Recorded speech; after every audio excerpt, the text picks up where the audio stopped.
சங்கீதம் 79. தேவனே, புறஜாதியார் உமது சுதந்தரத்தில் வந்து உமது பரிசுத்த ஆலயத்தை தீட்டுப்படுத்தி எருசலேமை மண்மேடுகளாக்கினார்கள். உமது ஊழியக்காரரின் பிரேதங்களை ஆகாயத்து பறவைகளுக்கும் உமது பரிசுத்தவான்களின் மாம்சத்தை பூமியின் மிருகங்களுக்கும் இரையாக கொடுத்தார்கள். எருசலேமைச் சுற்றிலும் அவர்களுடைய இரத்தத்தை தண்ணீரைப் போலச் சிந்தினார்கள், அவர்களை அடக்கம் பண்ணுவாருமில்லை. எங்கள் அயலாருக்கு நிந்தையும் எங்கள் சுற்றுப்புறத்தாருக்கு பரியாசமும் சக்கந்தமுமானோம். எதுவரைக்கும் கர்த்தாவே, நீர் என்றைக்கும் கோபமாயிருப்பீரோ? உம்முடைய எரிச்சல் அக்கினியைப் போல் எரியுமோ? உம்மை அறியாத ஜாதிகள் மேலும் உமது நாமத்தை தொழுதுகொள்ளாத ராஜ்யங்கள் மேலும் உம்முடைய உக்கிரத்தை ஊற்றிவிடும்.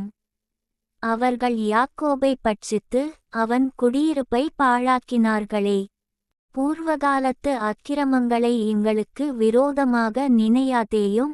உம்முடைய இரக்கங்கள் சீக்கிரமாய் எங்களுக்கு நேரிடுவதாக நாங்கள் மிகவும் தாழ்த்தப்பட்டு போனோம்.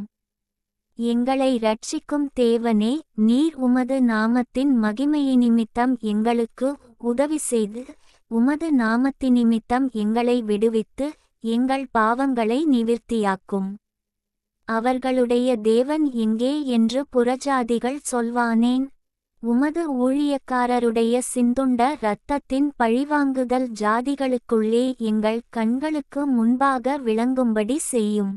கட்டுண்டவனுடைய பெருமூச்சு உமக்கு முன்பாக வரட்டும். கொலைக்கு நியமிக்கப்பட்டவர்களை உமது புயபலத்தினால் உயிரோடே காத்தருளும்.